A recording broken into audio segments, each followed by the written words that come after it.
अब हम नेक्स्ट बात करेंगे एक ऐसे बच्चे की जो अभी अभी नया नया मार्केट में आया। इस बच्चे से उम्मीदें बहुत थी क्योंकि ये दो बच्चों के बीच का बच्चा है। पहला पीएमएस, दूसरा म्यूचुअल फंड, बीच में आया एसआईएफ। एक ऐसा छोटा टिकट साइज जिसके ज़रिए आप स्ट्रक्चर म्यूचुअल फंड में अपना इन्वेस्टमेंट कर सकते हैं अपने हिसाब से। 10 लाख से आप इसमें एंट्री कर सकते हैं, मतलब छोटा रखा गया था इसके पूरे टिकट साइज़ को।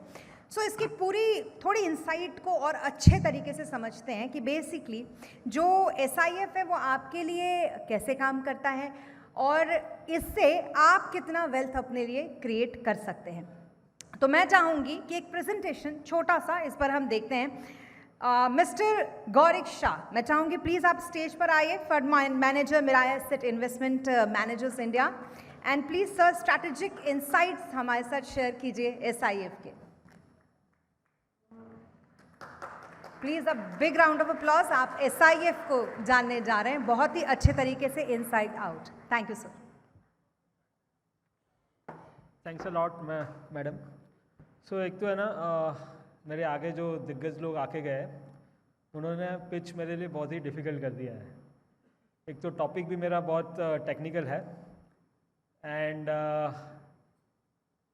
इंग्लिश हिंदी मिक्स होने वाला है, so please bear with me. Thanks. Okay, let's start with first, है ना, एसआईएफ में it's going to be a learning journey for everyone.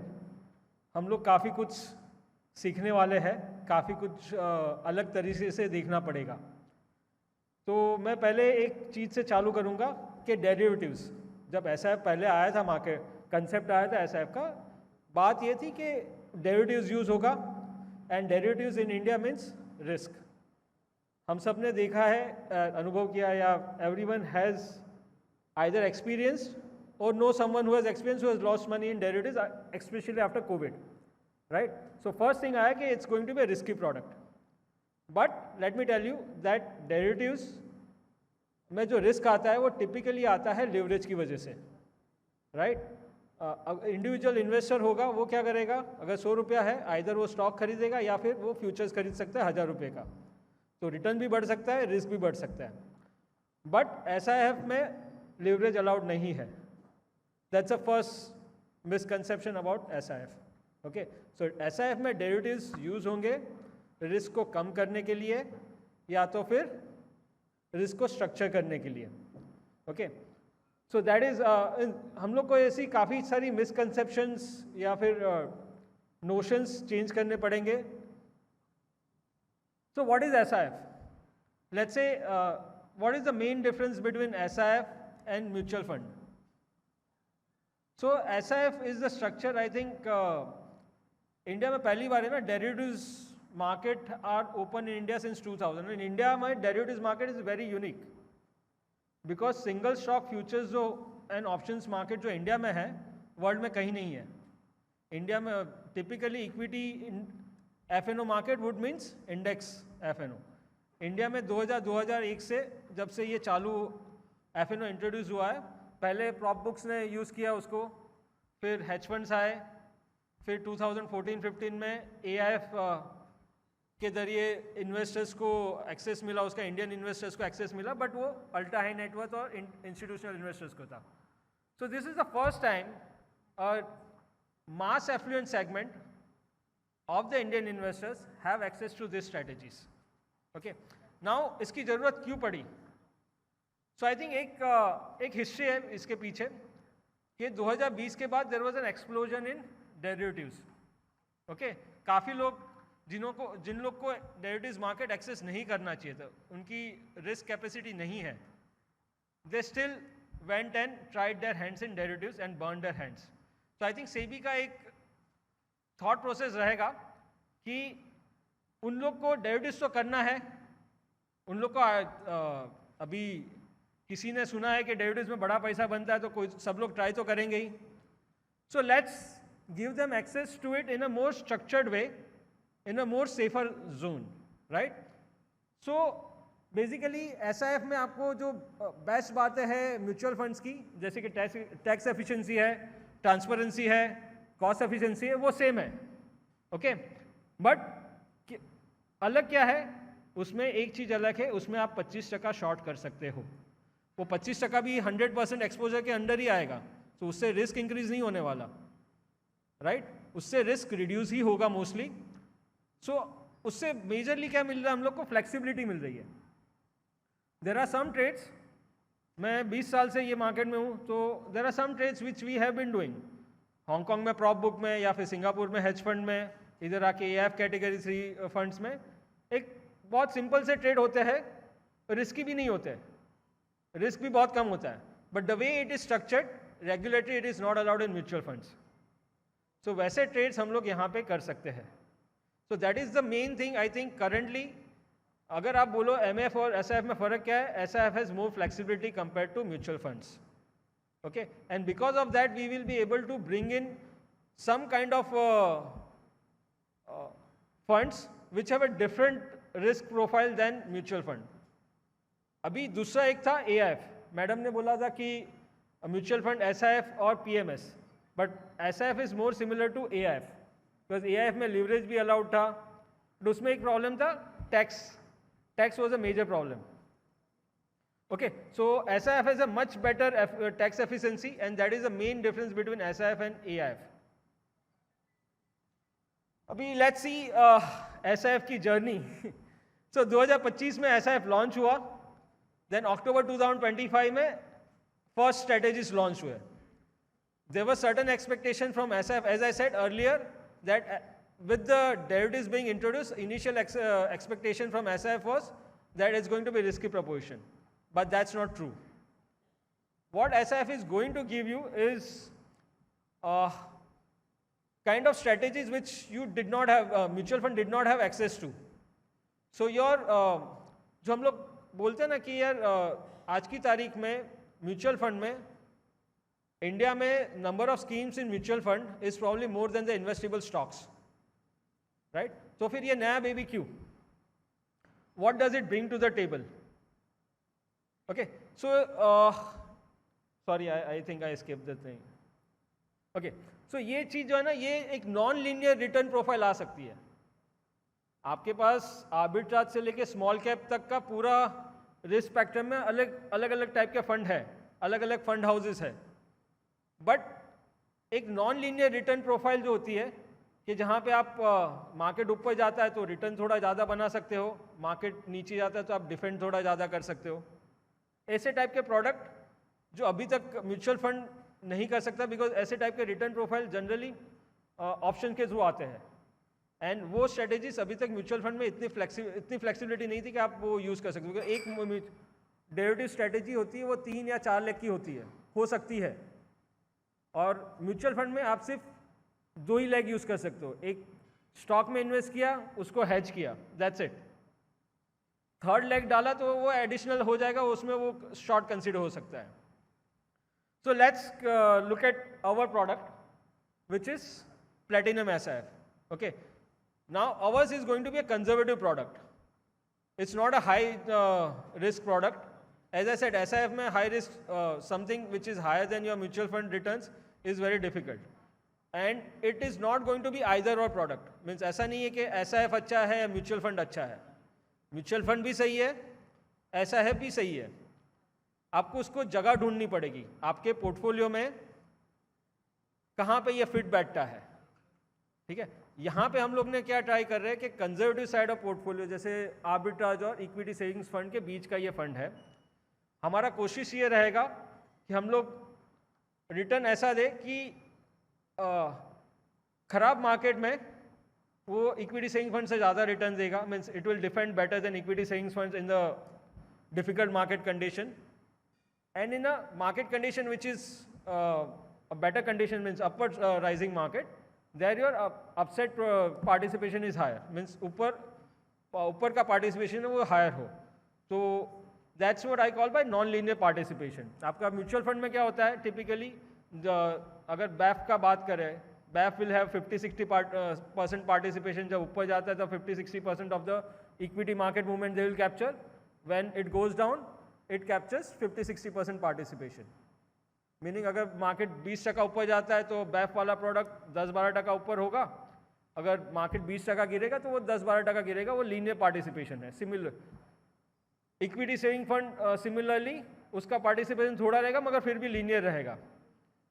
हम लोग का जो अपसाइड पार्टिसिपेशन होगा, कोशिश ये रहेगी कि अपसाइड पार्टिसिपेशन है वो ज़्यादा रहे compare to downside participation. Okay, so that's what we will try to achieve. अभी how do we achieve that, अभी ये काफ़ी टेक्निकल है। अगर मैं कॉलर स्ट्रेटेजी है, आर्बिट्राज स्ट्रेटेजी है, स्पेशल सिचुएशंस है, डेट है, this are going to be our 4 cornerstones. So एक चीज़ एसआईएफ के बारे में ना हम लोग को ये समझनी भी पड़ेगी कि हम लोग जो इक्विटीज़ में बात करते हैं, एक सबसे पहला क्वेश्चन क्या पूछते हैं हम लोग इक्विटी में, इक्विटी म्यूचुअल फंड में, कि आपका अलोकेशन क्या है, what is your equity allocation, what is your debt allocation, within equity आपका स्मॉल कैप अलोकेशन क्या है, लार्ज कैप अलोकेशन क्या है। हम लोग को एसआईएफ में जो डेरिवेटिव स्टडीज पे बेस्ड होगा, उस टाइम पे हम लोग को ये ज़्यादा इंपॉर्टेंट है कि स्ट्रेटेजीज क्या लगा रहे हैं, कौन से स्ट्रेटेजी में कितना अलोकेशन है, वो अलोकेशन कैसे चेंज होगा। कॉलर स्ट्रेटेजी है, बाद में आप लोग ने सुना होगा there will be butterfly strategy, iron condor, there will be different kind of strategy. हाँ, तो हर एक स्ट्रेटेजी का एक रिस्क एंड रिटर्न प्रोफाइल होता है। हर एक स्ट्रेटेजी एक टाइप के मार्केट में चलती है और एक टाइप के मार्केट में लॉस देगी या डिफिकल्ट होगा। सो आप वो स्ट्रेटेजीज को कैसे मिक्स करते हो to achieve a particular fund का मैंडेट। हमारे फंड का मैंडेट है हम लोग को एक कंजर्वेटिव रिटर्न देना है, इन्वेस्टर का एक्सपीरियंस अच्छा होना चाहिए। एसआईएफ का पहला प्रोडक्ट है, अगर इन्वेस्टर्स को खराब एक्सपीरियंस होगा तो इन्वेस्टर भाग जाएगा, इन्वेस्टर एसआईएफ पे भरोसा नहीं करेगा। सो हम लोग का कोशिश ये रहेगा कि जो भी प्रोडक्ट है इन्वेस्टर का एक्सपीरियंस अच्छा हो। सो फॉर दैट जो कॉलर स्ट्रेटेजी है और arbitrage strategy, that is the 70% of our allocation will be between collar strategy and arbitrage strategy. Now collar strategy is a strategy which has a capped upside, means ऊपर की तरफ से भी ऊपर market जाएगा तब after some certain point it will not participate. अगर market 3% जाएगा तो वो ऊपर जाएगा, उतना रिटर्न देगा, मगर 3% के ऊपर ज़्यादा रिटर्न नहीं देगा। और नीचे की साइड पे पुट खरीदा होगा तो नीचे की साइड पे भी थोड़ा डाउनसाइड भी पार्टिसिपेट करेगा, अगर बियॉन्ड द पॉइंट नहीं करेगा। अगर मैंने पुट खरीदा तो उससे नीचे कितना भी जाएगा उसका स्टॉक का भाव, मेरा वो तो पुट पे मेरा स्टॉप लॉस लग चुका है ऑलरेडी। ठीक है, सो कैप्ड अपसाइड होगा, कैप्ड डाउनसाइड होगा। मगर कैप्ड अपसाइड और कैप्ड डाउनसाइड का मीनिंग है अगर मार्केट नीचे जाता है तो उसमें थोड़ा तो लॉस दिखेगा ही। भले मैंने अगर 5% पे पुट खरीदा है तो 5% से नीचे लॉस नहीं दिखेगा मुझे, मैं 5% तक तो लॉस दिखेगा मुझे। इसलिए फिर अगर ऐसे मार्केट होगा कि मार्केट एकदम नीचे जा रहा है, बैरिश मार्केट है, तो ये स्ट्रेटेजी लॉस देगा ही, लॉस देने का चांस नहीं, लॉस देगा ही। तो क्या करेंगे, इसलिए हम लोग आर्बिट्राज लाएंगे बीच में, कि आर्बिट्राज से हम लोग डिफेंड करेंगे। आर्बिट्राज इस स्ट्रेटेजी के मार्केट ऊपर जाएगा नीचे जाएगा, वो अपने हिसाब से थोड़ा जो भी रिटर्न दे रहा है, आज की तारीख में 7-8% रिटर्न दे रहा है, तो उतना रिटर्न देते जाएगा वो। तो अगर खराब मार्केट होगा तो आर्बिट्राज से अपना फंड डिफेंड करेंगे, और अच्छा मार्केट होगा तो कॉलर स्ट्रेटेजी से रिटर्न एनहांस करेंगे। अभी स्पेशल सिचुएशंस, अभी ये किस बला का नाम है, तो ये सब ट्रेड है ना, आई थिंक आप लोगों ने सबने किए होंगे ये अपने पोर्टफोलियो में, या फिर सब लोग करते ही है। जैसे किसी का बायबैक आया, किसी कंपनी का बायबैक अनाउंस हुआ, तो हम क्या करेंगे, स्टॉक खरीदेंगे, उसमें से पता है कि देयर इज एस्टिमेशन आता है कि इसमें से 10% एक्सेप्टेंस होगा, 20% एक्सेप्टेंस होगा, तो उतने स्टॉक को छोड़ के बाकी के स्टॉक्स को हम लोग हैज कर देंगे। तो उससे क्या होगा कि जितना सपोज 10% एक्सेप्टेंस है, उसमें 50% भाव ऊपर मिल रहा है, तो उतना तो मेरा 10% 50% प्रॉफिट होगा, और बाकी के 90% पे जो आधा 1% आर्बिट्राज में मिल रहा है वो मिल जाएगा। तो मेरा पूरे 100% पे 2 या 3% बनेगा। जो कॉलर स्ट्रेटेजी में हम लोग X% एक्सपेक्ट कर रहे हैं, उससे इसमें ज़्यादा मिल रहा है, तो हम लोग ट्रेड कर लेंगे। तो इससे हम लोग अपना रिटर्न एनहांस करने की ट्राई करेंगे। अगर there is any chance of increasing my return without increasing my risk, then I should be able to take it. Okay, and that is again this kind of strategies everyone has been doing. Prop books करते हैं, hedge fund करते हैं, सिर्फ ऐसी strategies का retail investors को अभी तक एक्सेस था ही नहीं। Through SIF this is the first time they are going to get access to those kind of strategies. At that will be basically वो डेट स्टेबिलिटी लाएगा रिटर्न्स में, उससे हम लोग ज़्यादा रिस्क नहीं लेना है। एक accrual strategy and high quality debt में अपने को इन्वेस्ट करना है। सो वहाँ से मेरे को स्टेबिलिटी आएगा। सो बेसिकली अगर आप देखोगे तो अपना मोटा मोटी रिटर्न कहाँ से बन रहा है, ज़्यादा रिटर्न बन रहा है कॉलर स्ट्रेटेजी और स्पेशल सिचुएशन से। स्टेबिलिटी कहाँ से आ रही है? आर्बिट्राज और डेट से। ना अभी ये क्वेश्चन आता है कि हाउ डू वी अलोकेट। मैंने बोला कि कॉलर स्ट्रेटेजी और आर्बिट्राज स्ट्रेटेजी में 70% अलोकेशन होगा, बराबर है। सो आइडिया इसके एक स्ट्रेटेजी में पूरा इन्वेस्ट नहीं करना है। इट्स नॉट गोइंग टू पूरा हम लोग ने कॉलर में डाला या पूरा हम लोग ने आर्बिट्राज में डाला। There is a model behind it. Model क्या देखता है कि आपको यील्ड मिलेगा। सो कॉलर स्ट्रेटेजी में क्या होगा, अगर मैं कॉल बेच के पुट खरीद दूंगा तो मुझे थोड़ा सा कॉलर बेच के पुट खरीदूंगा तो मुझे थोड़ा सा पैसा means I get certain premium, तो मुझे वो मैक्सिमाइज करना है। सेकेंड थिंग क्या है, अगर स्टॉक ऊपर जाएगा तो मुझे उतना पार्टिसिपेशन मिलेगा। So this model is based on yield, relative momentum and absolute momentum. Based on that, we will filter the stocks, and when markets are good, obviously more stocks will have momentum and more stocks will get selected in the collar strategy, and allocation to collar strategy will increase. When the markets go down, less stocks will be selected in collar strategy and less allocation to collar strategy. That is how we will manage dynamically the allocation between collar strategy and arbitrage strategy. At the same time, select the stocks for the collar strategy as well. सो मोटा मोटी allocation इस तरह से रहेगा. Collar strategy is like अगर bull market है तो 40 to 70% collar strategy में रहेगा, आर्बिट्राज में 5 to 30% रहेगा और बाकी का अपना डेट में रहेगा. और अगर अपॉर्चुनिटी मिला तो स्पेशल सिचुएशन में इन्वेस्ट करेंगे. सिमिलरली अगर बेयर मार्केट है देन 40 to 70% आर्बिट्राज में रहेगा, मीनिंग ज़्यादा आर्बिट्राज में रहेगा, कम कॉलर स्ट्रेटेजी में रहेगा. और डेट का सिमिलर इन्वेस्टमेंट रहेगा. एंड अगेन स्पेशल सिचुएशन, अगर अपॉर्चुनिटी है तो लेना है. It doesn't matter on bull है बेयर है, अगर अपॉर्चुनिटी है तो रिटर्न मैक्सिमाइज करो. और रेंज बाउंड में मोटा मोटी सिमिलर एक्सपोजर रहेगा. सो मैंने आपको पहले बोला था कि हम लोग एक non linear return profile create करने की ट्राई कर रहे हैं. तो हम लोग ने ये स्ट्रेटेजी बैक टेस्ट की हुई है. बैक टेस्ट की हुई है जैन 2020 से. सो उसने कोविड का पीरियड भी देखा हुआ है, मार्च 2020 का क्रैश भी देखा हुआ है, बाद में 2020 का जो अप बाउंड क्या बोलते हैं मार्केट अप मूव भी देखा हुआ है, रेंज बाउंड भी देखा हुआ है. तो उसमें ना जिस तरह का प्रोफाइल बन गया है, जैसे मैंने बोला अगर मैंने क्या किया कि जो महीने निफ्टी के पॉजिटिव थे और जो महीने निफ्टी के नेगेटिव थे उसको अलग कर दिए टू अंडरस्टैंड के पॉजिटिव मंथ्स में अपना स्ट्रेटेजी क्या कर रहा है और नेगेटिव मंथ्स में अपना स्ट्रेटेजी क्या कर रहा है. ठीक है. तो पॉजिटिव मंथ में देखोगे कि मोटा मोटी निफ्टी ने 4.5% रिटर्न बनाया है on an average per month. Against that our strategy has made around 1.4% in a back test. Okay, this is a back test return. So the equity savings index जो है it has made 1.9% return. That is around 35% to 40% kind of participation. Equity savings fund ours has around 30% participation. Arbitrage is flat 0.4%, which is going to stay around that. When markets are falling, on an average Nifty ने 3.5% loss दिया हुआ है per month. Equity savings fund has given a loss of -1%. That means it has given on the downside they have participation around 30%. हमारा strategy का is -0.1%. That is a much better protection. Obviously ये back test है. सो numbers future में अलग होंगे थोड़े, but we will get the flavour किस type का बिहेवियर हम लोग ने डिज़ाइन किया है और जिस टाइप का एक्सपेक्टेड हो सकता है. सो या अभी so what is main thing about Platinum hybrid long short fund. We will try to have a lower drawdowns, okay, versus any kind of equity fund which have equity participation. We will have a flexible allocation.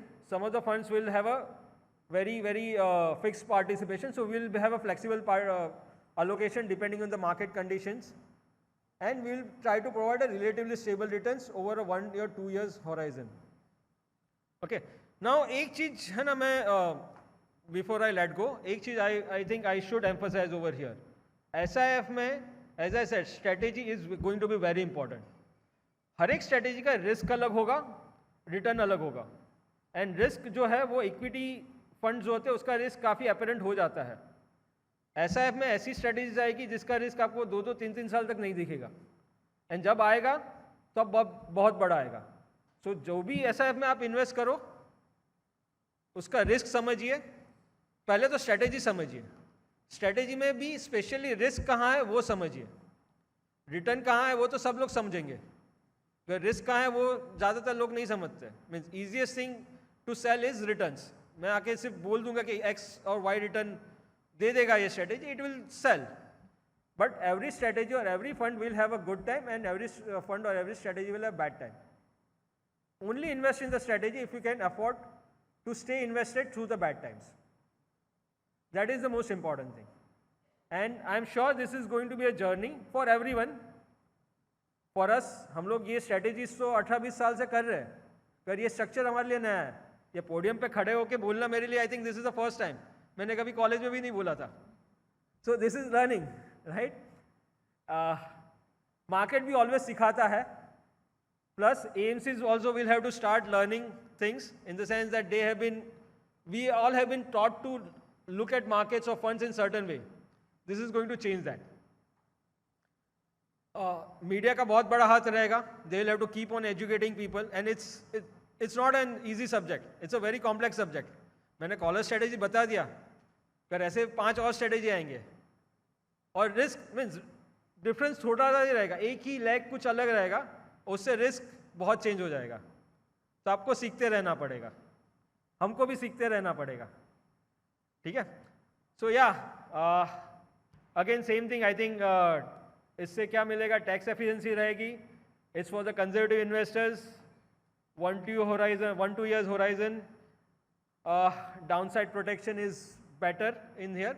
अभी एक horizon की बात करता हूँ मैं, I am sorry, 2 minute ले लेता हूँ मैं ज़्यादा। तो एक चीज़ है ना, कोई भी इन्वेस्टर को मिलता है 2 ही चीज़ मुझे पूछता है कि आप रिटर्न क्या देगा, कितने टाइम के लिए दूँ। एंड मेरे हिसाब से ना वो रिटर्न क्या देगा कोई नहीं बता सकता। नेक्स्ट 6 महीने में, साल भर में, जिसका भी इक्विटी पार्टिसिपेशन है कोई भी फंड का, उसका रिटर्न क्या होगा वो इक्विटी मार्केट पे डिपेंड करेगा। वो इक्विटी मार्केट कंडीशन में हम लोग क्या रिटर्न देंगे वो बता सकते हैं, अगर इक्विटी मार्केट कंडीशन क्या रहेगा वो कोई नहीं बता सकता, ठीक है। सो that is a very should not ask those question, means आपको उससे आगे देखना पड़ेगा। सेम टाइम होराइजन, ओके, अगर मैंने आपको बोला 2 साल के लिए ये फंड है, 2 साल के बाद क्या करोगे आप? अगर आपका पोर्टफोलियो है जिसमें आपको एक 10% कंजर्वेटिव साइड पे रखना है, तो आप फिर भी रखे रहोगे ना। तो ये कौन से कंजर्वेटिव है, अग्रेसिव साइड के लिए है, आप पोर्टफोलियो कैसे क्रिएट करते हो ना, और उस पोर्टफोलियो में कौन सी गैप है और कौन सा स्ट्रेटेजी वो गैप को फिल करता है, that is what you will have to work on. And this particular fund is a very good, I think, a strategy on the conservative side, which with each of its competitors of competing strategy, it has certain distinct advantage. Vis-a-vis arbitrage, it has the ability to give better yields. Vis-a-vis equity savings fund, it has a better downside protection. Okay, and with others like AIF, Cat 3, and all, they have a much better tax efficiency. So I think, I think I'm हो गया मेरा. I hope मैंने bore नहीं किया है. Thanks a lot.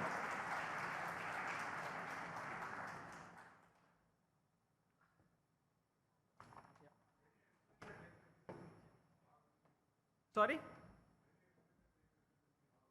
Sure. I said against that, so there is tax efficiency against AIF. So AIF, as you would know, is taxation is on the fund.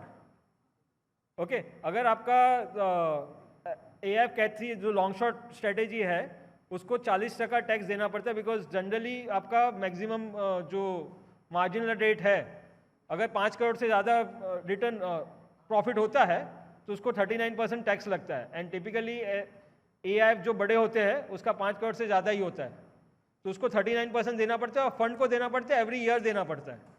यहाँ पे it's same as your mutual fund. Mutual fund में आप क्या करते हो, आज खरीदा, आपने 10 साल बाद बेचा, और आपका ये इक्विटी फंड रहेगा, तो उसमें इक्विटी फंड में आपको इक्विटी टैक्सेशन लगेगा। AIF में तो आपका भले इक्विटी रहेगा, अगर आप FNO खेल रहे हो, FNO में ट्रेड कर रहे हो, तो आपको 39% लगेगा, तो टैक्सेशन बहुत ज़्यादा होता है। इसमें it's same as your mutual fund. जब फंड खरीदोगे, बेचोगे, तब आपको टैक्स लगेगा, वो भी अगर आपने 5 साल बाद टैक्स फंड बेचा तो आपको long term capital, so 1 year plus long-term capital gain, which is 12.5%. While in case of AIF, it is 39%. And that is paid by the fund every year, which also creates certain drag.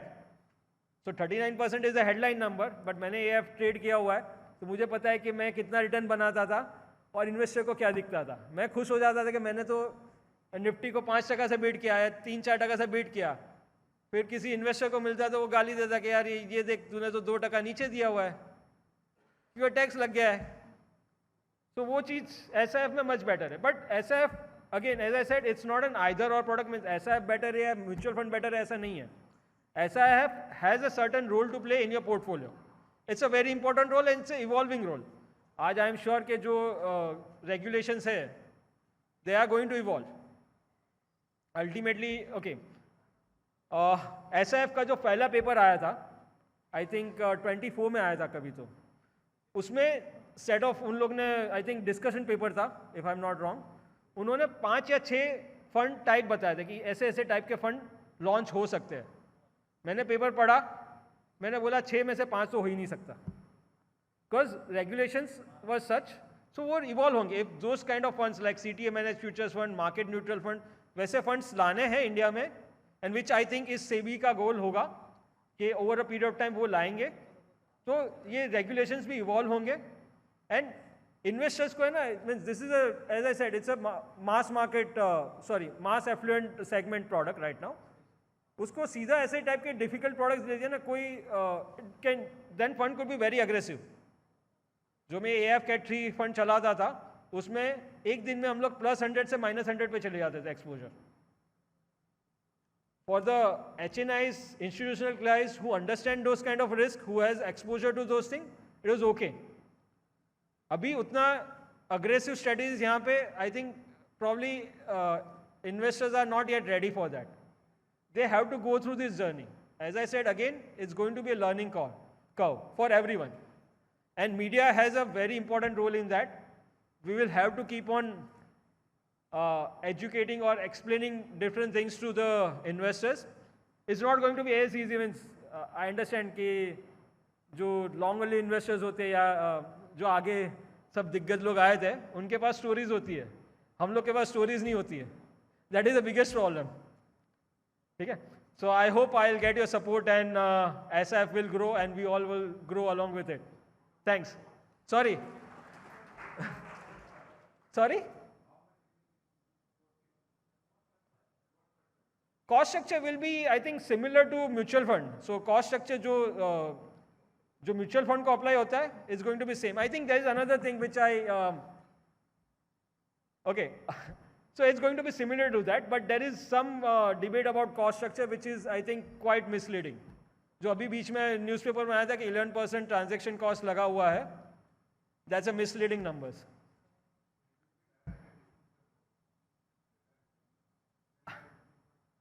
Sorry?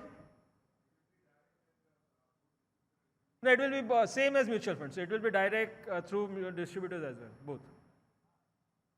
Okay? Thanks.